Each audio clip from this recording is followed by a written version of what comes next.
mga quiz, mga ateis, welcome back sa akin channel. Ito si Quiz Alan. Ngayong araw meron tayong bagong papanoorin mula sa Korea. So, isa siyang show sa Korea na sumisikat ngayon to sa Korea at may pangalan na Top Go Rhapsody. So, I have no idea kung anong klaseng show to, but napag-alaman ko na this show ay nag-feature ng mga foreign singers na kumakanta ng Korean song. So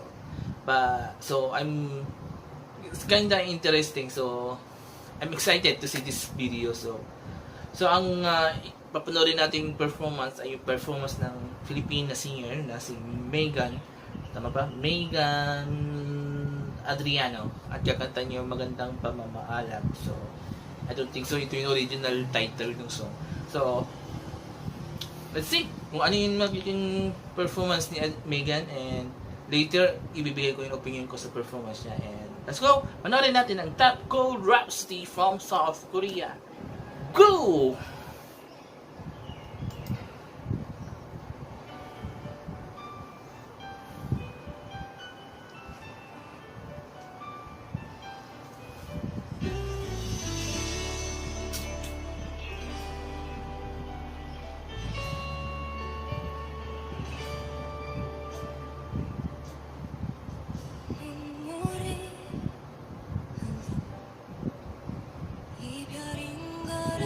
Korean song.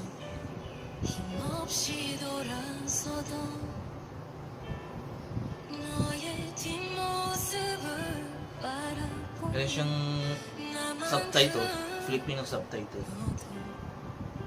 슬프다는 걸 알아. 하지만 견뎌야 해. 추억이 아름답도록 그 짧았던 만남도 슬픈 우리의 사랑도 이제 눈물로 지워야 할 상처뿐인데 내 맘 깊은 곳에 언제나 너를 남겨둘 거야. 슬픈 사랑은 너 하나로 내겐 충분하니까. 하지만 시간은 추억 속에 너를 잊으라며 모두 지워가지마. 한동안 난 가끔 울 것만 같아.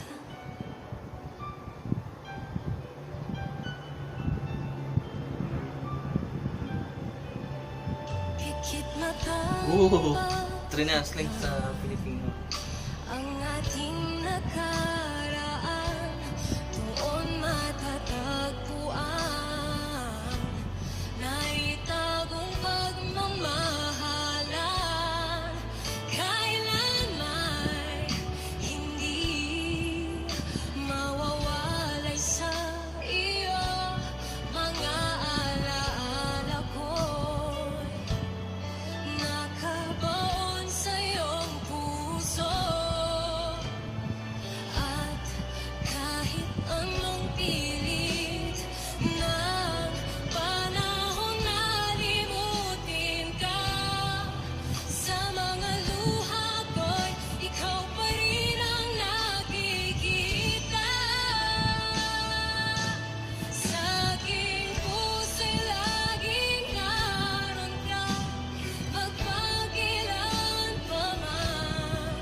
Di na magmamahal pa ng iba, sapat na iyong napadama. Paglipas ng oras at panahon, ika'y tuluyan ng malilimutan. Oh, Ngunit ngayon, hayaan mo na lumuha.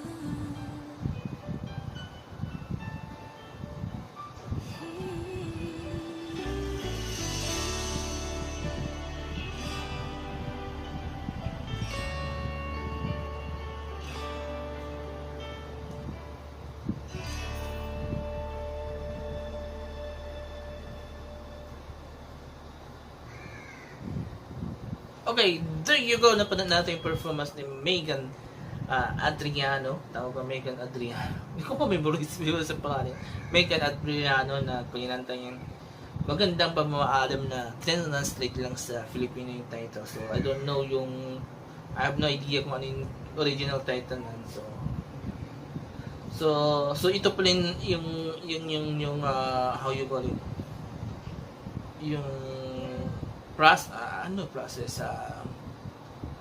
So ganito yung pamamaraan ng show. So kakanta yung isang foreign singer ng Korean on the first half in Korean, then the second half sa language ng singer, and I can say ang sarap pakinggan. Actually, the song is beautiful. I like it. So madamdamin, maramdam mo siya. And mas na-appreciate ko yung song nung na-translate yun sa Filipino, because siyempre alam mo na yung words na ginagamit niya. So mas naramdaman ko yung song, mas naramdaman ko yung feelings or emotion ng song. And doon naman sa singers, Megan Adriano, ang galing, maganda yung boses niya. And hindi naman totally perfect yung performance niya, pero I can say or should I say hindi best, pero I can say na maganda yung i-perform niya, and I like the voice, I like everything sa kanya. And nagawa niya naitawid niya ng ayos, and the emotion was also able to show us kung ano yung emotion ng song.